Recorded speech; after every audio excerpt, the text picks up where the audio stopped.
pretty clear to us that the big problem is excessive debt. It's the debt that is smothering any chance of a sustainable recovery.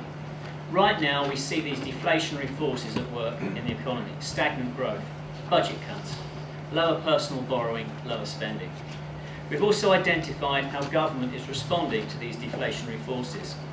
And what we've heard this evening is how the money supply is increasing uncontrollably. We've heard about debt monetisation. I've just got a couple of slides to...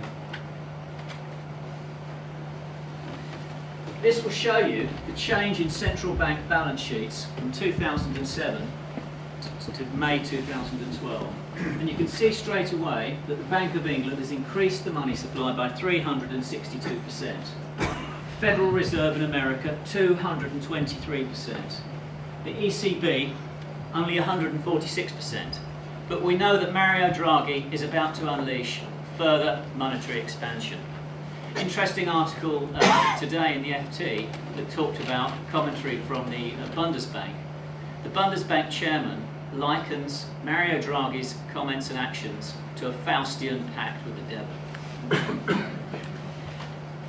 These are massive and extraordinary increases in the creation of new money. But where at the moment is the money going?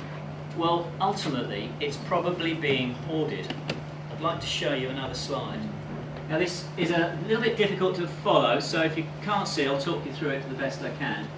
What we have here is a slide called the velocity of money. How quickly does the money go through the economy? On average, it turns over in a year about 1.5, 1.6 times. If we go back to 1960, we've got the scale here on the left, the ratio. The shaded grey areas are periods of recession. We can see that since the records began, we've had basically an increasing velocity of money until at the end of the 90s it's shooting up until it starts to collapse. Collapses at the beginning of the 21st century, and then it completely collapses in the 2008 crisis.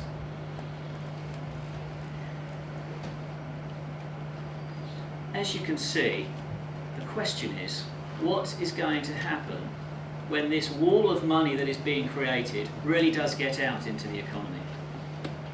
And the velocity of money starts to increase, going back to at least its norm and probably overshooting, as all corrections do.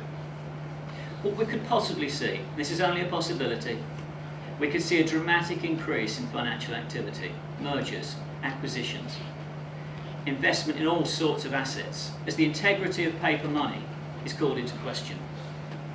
The problem for investors, as we've clearly identified this evening, is that this massive increase in the money supply distorts price levels.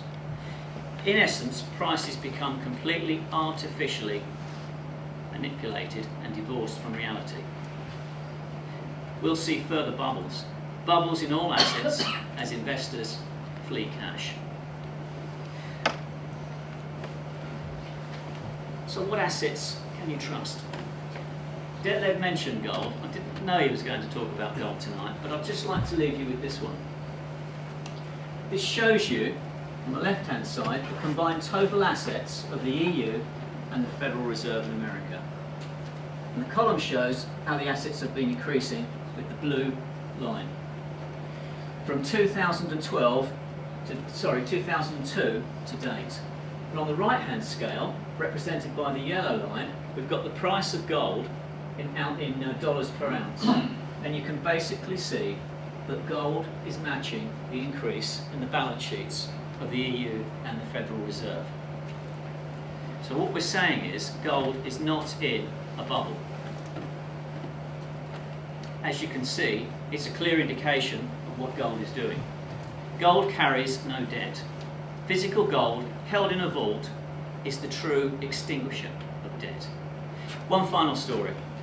In the summer of 2011, a family digging a new pond in their garden in their house at the East End of London discovered a tin containing 80 gold coins. They were American gold coins minted in the during the US Civil War. They were placed there in the 1930s by a Jewish German banker who was fleeing Nazi Germany. Sadly, he and his family died in the Blitz. And the coins remained undiscovered until last year.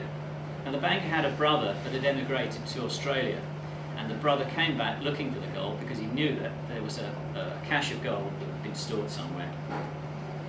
It was traced and the family wealth was returned. We live in very unpredictable, uncertain times. If that banker had buried notes of any kind, they would be nearly worthless. As Detlev has pointed out, gold has been sound money for 2,500 years or longer. The evidence suggests it is reasserting itself at a time of considerable distress to the paper money system, and this is likely to continue.